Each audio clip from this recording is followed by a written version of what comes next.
I'm Aubrey Sitterson, and this is SKALD. You're about to hear a chapter of the only story that matters. This is true oral storytelling, written to be performed aloud and then recorded in one single, flawless take. Though the story is an ongoing one, diving in right here is a great idea and very much recommended. However, if you'd rather start from the beginning, you can always go back and listen to previous episodes of the show for absolutely free. Or you can pick up the prose ebooks on Amazon for only $2.99 each. This isn't me reading you a story. This is me telling you a story. This is SKALD, Part 39.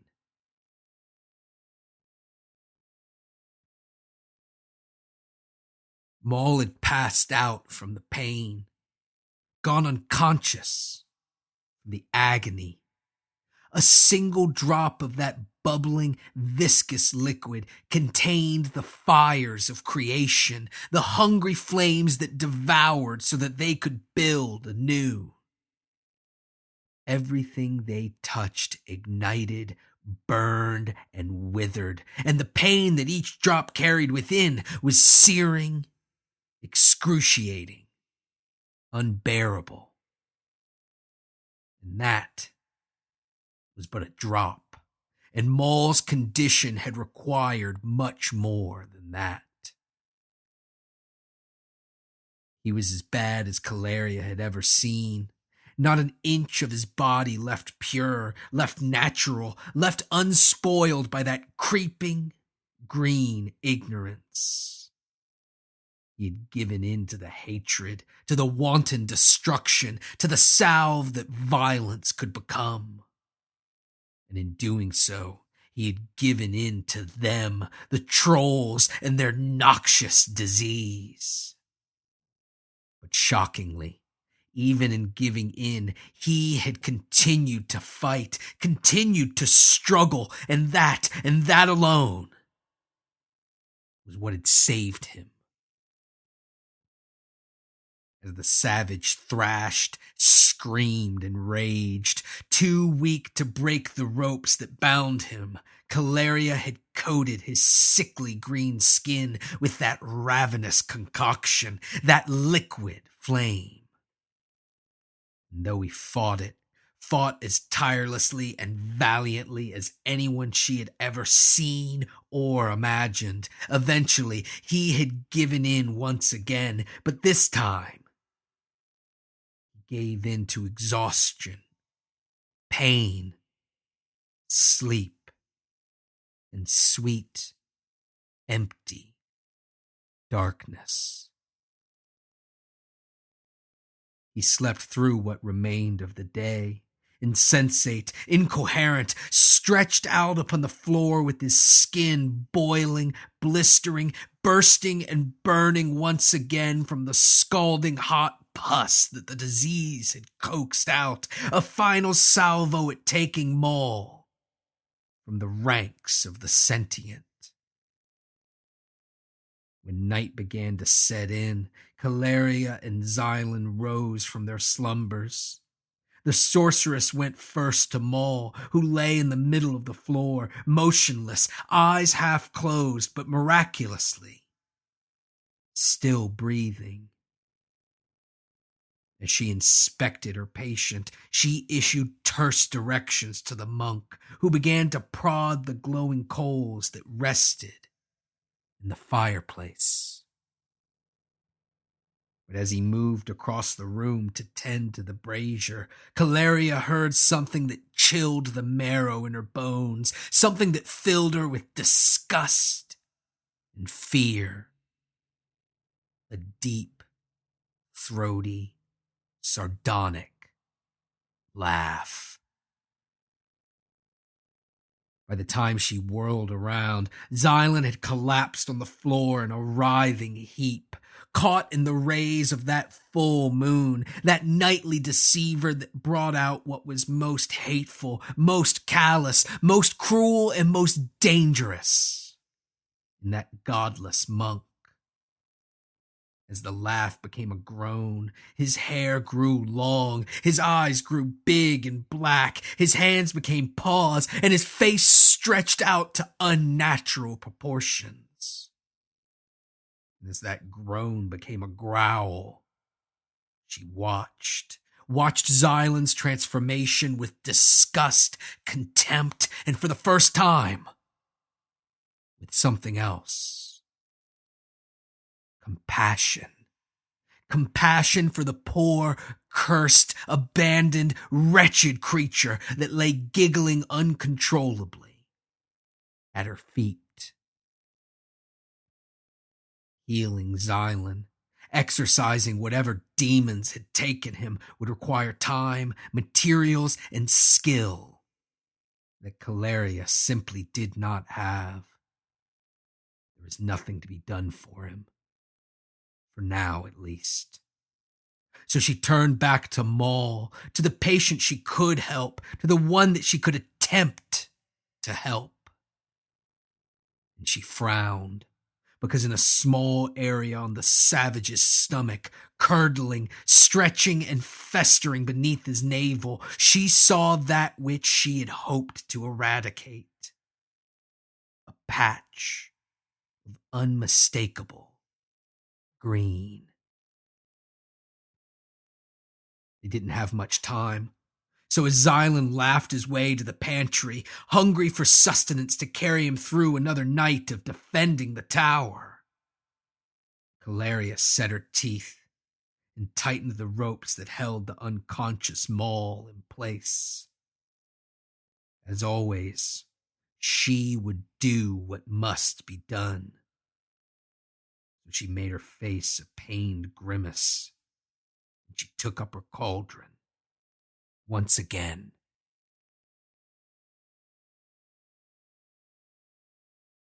They fought through the night, but Caleria's cauldrons were less full than she would have liked. She had to choose her targets judiciously, waiting until the hordes of trolls were close, too close, terrifyingly close to the tower before raining flame down upon them. And even then, some of those nescient creatures still made it through her defensive volleys. But the ones that made it through, the ones that thought themselves lucky to have escaped the hungry flames, or would have if there had been a thought in their heads, the ones that scrambled over one another in order to scramble up the stairs of the tower, they had something horrible to contend with. The snarling, bestial monk that crouched on the stairs, waiting for them, cackling and beckoning them forward. The trolls were caught, trapped between the hungry flame that lit up the landscape around the tower and the grinning animal that gazed out at them through big, black, empty eyes. They had a choice. They could be devoured by flame or by gnashing teeth. But it was not a true choice, because in the end, Xylan leapt forward, a flurry of claws and fur, and he made their choice for them.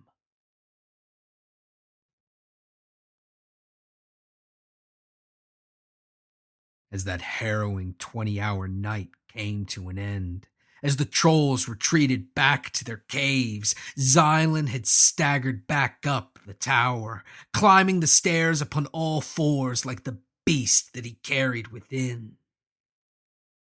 When that heavy, ancient wooden door opened, he was confronted by the weak rays of the sun and the sorceress, Caleria, who watched in pity as Xylan fell to the ground. She looked on as his big, black, empty eyes shrank, as his vicious claws receded and as his matted fur dropped from his skin to the cold stone floor that he lay upon, racked with the pain that always accompanied his change. When he was able to sit up, able to look about the room, able to bask in what passed for daylight in that darkened realm, he saw his blanket, saw the makeshift bed that he had curled up in during that dying world's 4-hour day. He saw that his bed, his bedding, that which he had used like the beast he carried within, that it had been placed in Calaria's bed, returned to where it belonged, and underneath of it, Calaria sat, a gentle smile on her face. The two went to bed, and they fell asleep immediately, lulled into slumber by the unintelligible moans of the still unconscious Maul.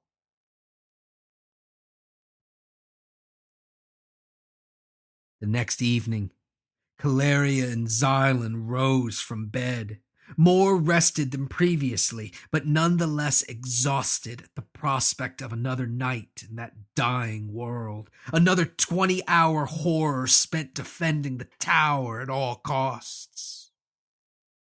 For the sorceress, this was nothing new, nothing unexpected.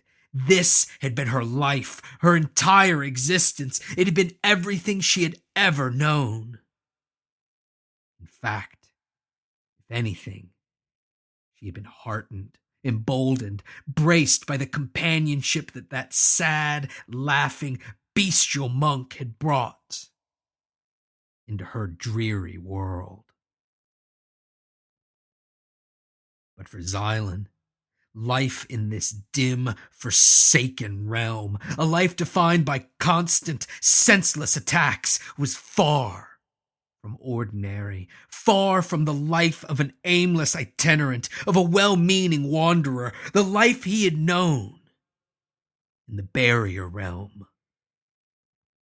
But still, even Xylan, even the godless monk, found himself inured to that realm's horrors after only a few days there. Found himself ready to confront and combat the despicable sameness, the abhorrent consistency, just as he had done the night before and would likely continue to do for every night that still remained of his cursed existence. The dim sun retreated quickly behind the horizon. The heavy ancient door stood closed. The cauldrons were filled. The larder was restored, and all was the same as it had been 24 hours prior. All was the same, except for one thing.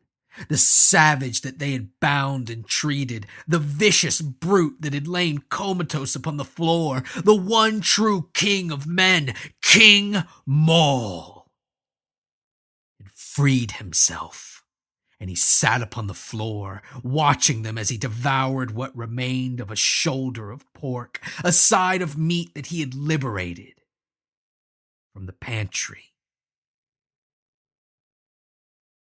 Calaria and Xylan were shocked, startled even, as anyone would be after having awoken to the knowledge that they had slept under surveillance. Xylan's shock passed quickly. The monk had learned better than to underestimate his savage companion. But Calaria's remained acute as she rose and rushed to her patient's side. "You, how?" the sorceress stammered as she began to inspect Maul's skin. "How are you even awake?" "I'm awake because I must be." Maul shoved Calaria away, snarling as he forced himself to his feet. How else can I take back what's mine? Wait, wait, please. Caleria, ignoring Maul's attempts to free himself from her inspection, bent down to examine his stomach, the spot that had resisted the hungry flame. But she fell silent when she saw that Maul's stomach was coated in the same ruddy, new, raw flesh that covered the rest of his body. I have waited long enough. I have waited my entire life. Maul turned his gaze to Xylan, who glanced nervously out the window, waiting for the moon to come into view. Monk, are you coming with me or staying here with your witch? This is impossible. Caleria was too shocked to be insulted. You should be dead.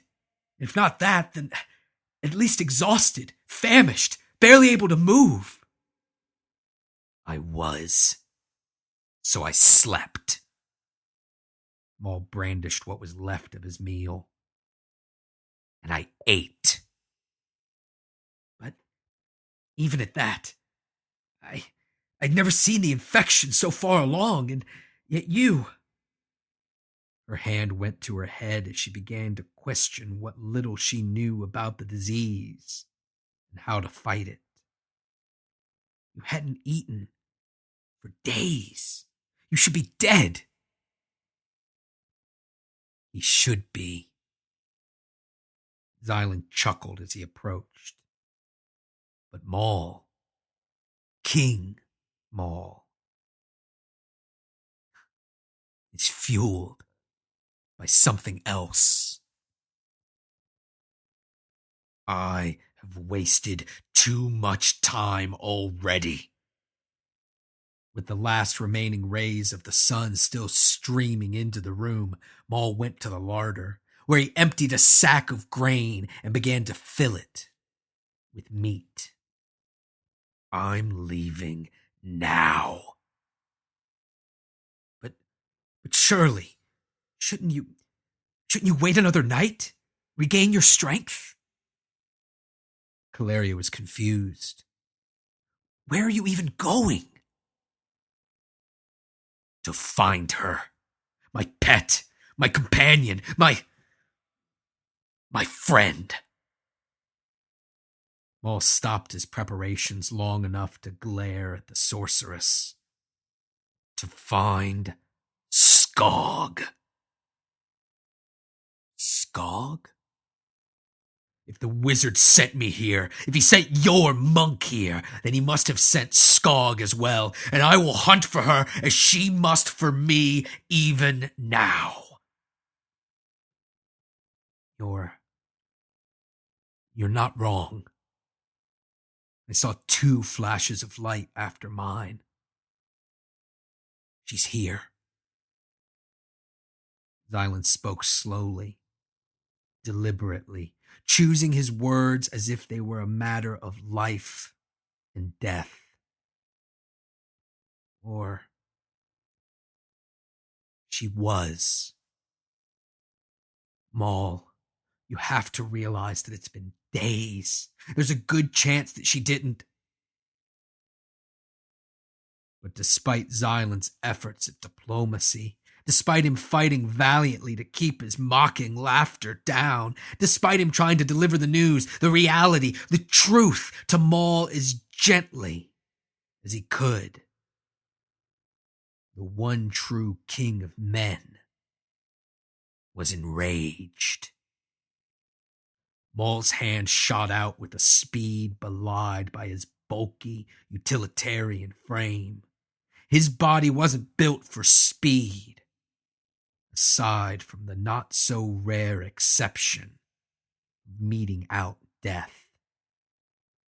But nonetheless, now Maul moved like lightning, leading with a single hand, seizing Xylan by his skinny throat, with the rest of his heavily muscled body following close behind, smashing into the monk, driving him out of the pantry and down to the floor, where the savage's left hand joined the right and set to work choking the life from his quickly fading companion.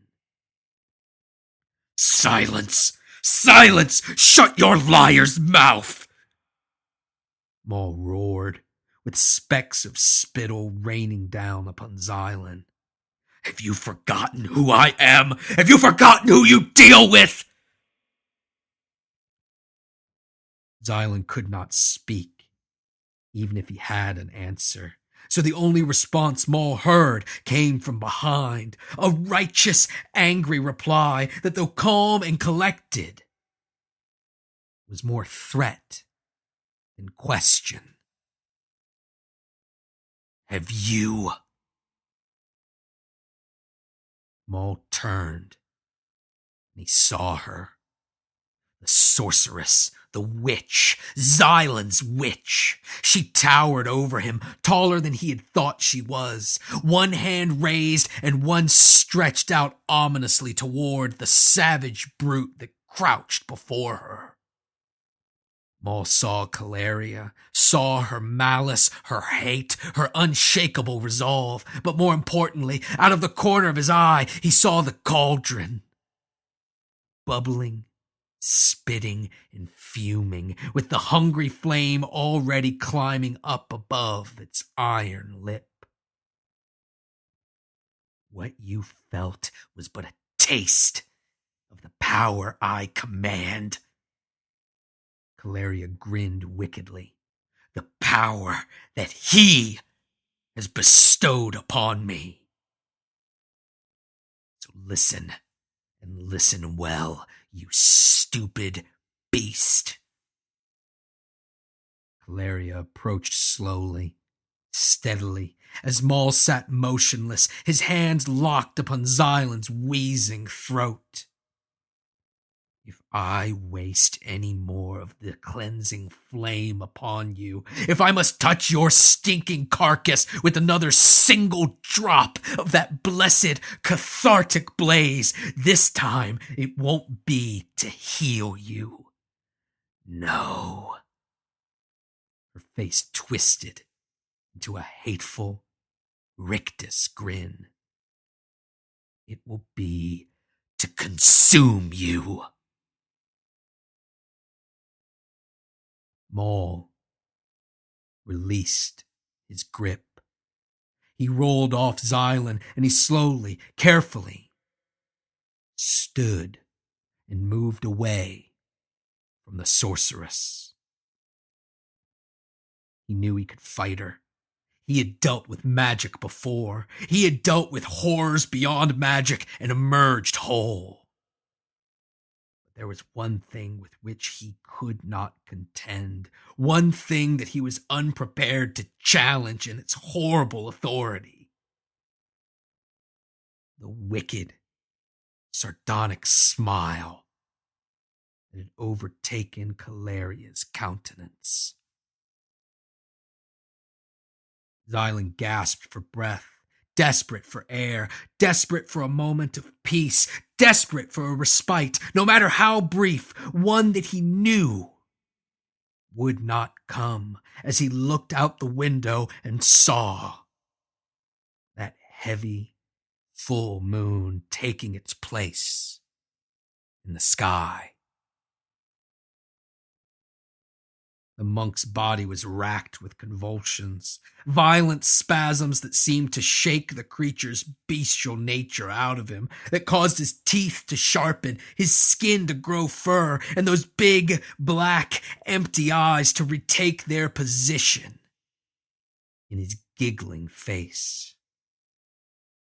Watching in disgust, Maul spoke to the sorceress, his voice dripping with bitterness. "I guess I'm not the only one with a pet." eager to pretend that nothing had happened, that he had not been bested. Maul returned to the larder and to the work of filling his sack with sustenance. "What will it be, monk?" he hollered back over his shoulder. "Come with me or stay here and hide with her."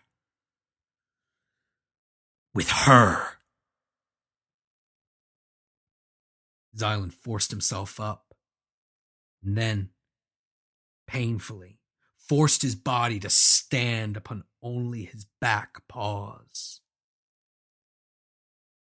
"As wonderful a host as you've been," he chuckled as he spoke to the sorceress.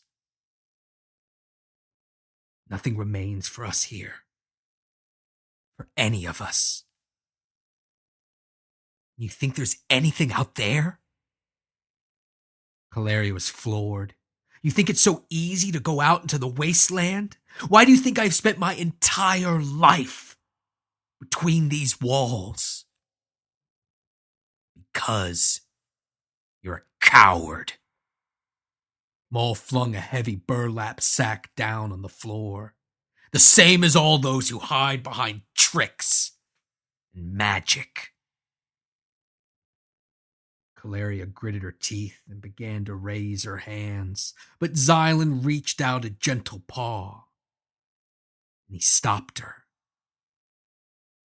"No, it was because you were alone."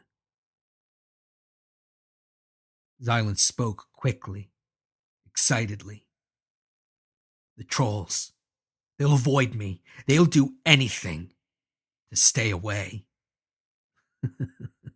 "And the ones that don't?"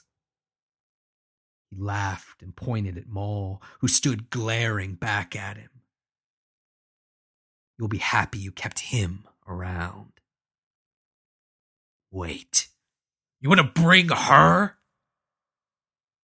Maul spoke directly to Xylan, avoiding eye contact with the still furious sorceress. "What good is a witch without her cauldron?"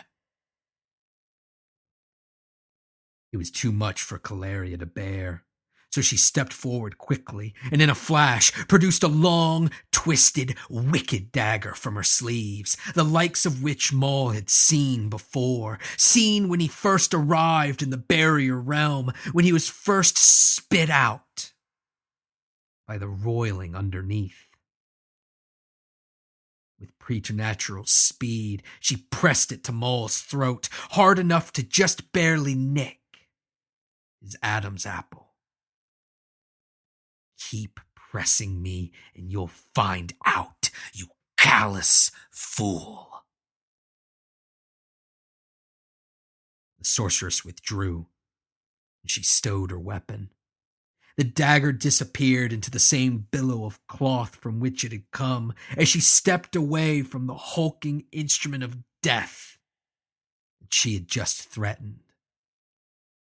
But before Maul could do anything, Xylan, the now fully bestial monk, inserted himself between them, snarling, with no hint of the laughter and sardonic mirth that had accompanied him since his change. "She comes." With not another word spoken between them, they filled sacks with food. They filled skins with water. They steeled themselves for the unknown. And they left the tower.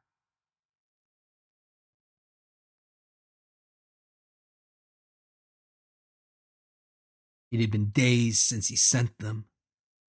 Days since he looked out upon the tundra, since he gazed out upon his domain, since he saw those 3 distinct flashes of light, bright bursts of white that were out of place in this world, in his world that did not belong in the barren wasteland.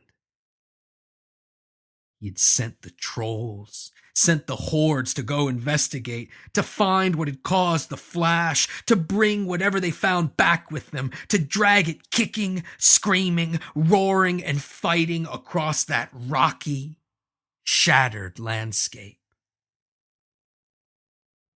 He had sent them to investigate. But what good could come of that?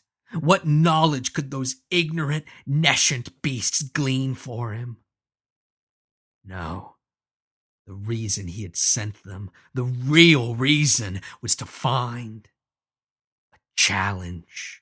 A true challenge. A challenge the likes of which had not been seen in that world for ages. A challenge that would force him to struggle, to fight, and to win. But a challenge that would put him, his strength, his resolve, his body, and his spirit to the test. A challenge that would give meaning to his presence and would justify his very existence. He had sent them out and waited, impatiently, watching as his limbs shimmered and threatened to disappear, watching as he was threatened by his own inaction, by the lack of struggle, by the lack of challenge in his life. Now they had returned, and the giant, the destroyer, was ready. He stepped out of his cave, and he stretched, easing the heavy muscles that kept his gigantic frame in place, warming them, preparing them for the shock of movement that would come once the challenge began. He reached up and rubbed his shoulders, loosening the tight muscles his fingers found there, moving his neck back and forth, grinning at the sound of his joints cracking and popping as they relaxed. He was ready. He was more than ready. His arms had already begun to fade, and he was not eager to go into another battle without their use, not if it could be avoided. He cast off the rough patchwork cloak that he wore over his shoulders, and the trolls surrounding his cave began to cheer, began to roar, began to scream and chant his name. Kargan. The giant looked out across the tundra. He could just barely see the trolls approaching, though their party was much reduced since he'd sent them out into the wasteland. He could tell from the numbers lost that the fight had been a fearsome one, a fight not to kill, but to capture, to detain, to restrain whatever they found and bring it back to him, to their leader, to their hero, their idol, to Kargan, to the destroyer. And only then would the fight to kill commence. Kargan extended his arms, stretching out his massive back, and then he pushed his arms backward, loosening up his equally gargantuan chest, carved from muscle as hard as the granite that littered the earth around him. He began to mentally prepare himself for his challenge, for his fight, for his struggle. He squinted his eyes, eager to assess his opponent. He could not identify it. Not yet. But whatever it was vicious, untamed, wild, and most exciting to Kargan. It was unbroken. Though his trolls had captured it, losing a not inconsiderable amount of their brethren in the process, though they had fixed that metal collar around its throat, though they had taken up the heavy chains that were meant to keep the beast under control. The monster, that untamed creature of the wilds, that fur-covered fury, refused to be contained. So Kargan watched as the trolls drew closer with their quarry, watched as whatever it was, that feral terror, watched as it fought the trolls, as it lashed out with tooth and claw as it slaughtered them as if they were nothing, roaring so loudly that the noise echoed across the tundra. He watched as his challenge approached, and his heart filled with glee.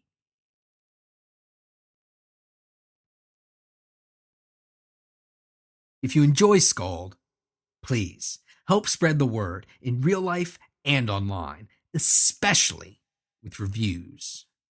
Amazon reviews in particular are extremely important as they help folks find out about the SKALD ebook volumes, which then leads them back to the podcast.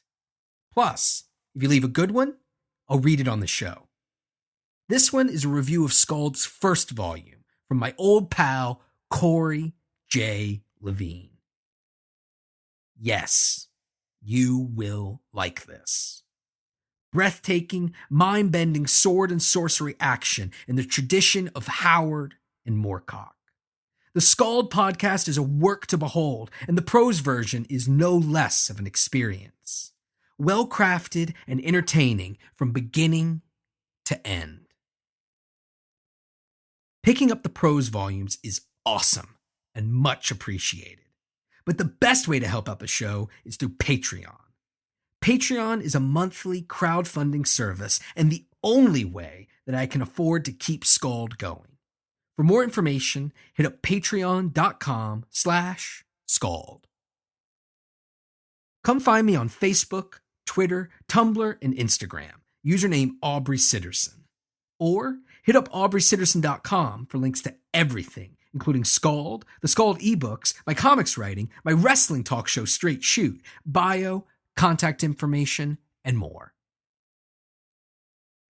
This week's recommendation is one of my all-time favorite comics, Cerebus. No, not the three-headed dog, Cerberus, the aardvark barbarian, Cerebus. Cartoonist Dave Sims' problematic views notwithstanding, I firmly believe Cerebus, which starts as a Conan parody and evolves into a fascinatingly nuanced exploration of politics, religion, life, love, and more, to be the finest sustained comics work of all time. Start with the second volume, High Society. Thanks for listening. I'll talk at you next week.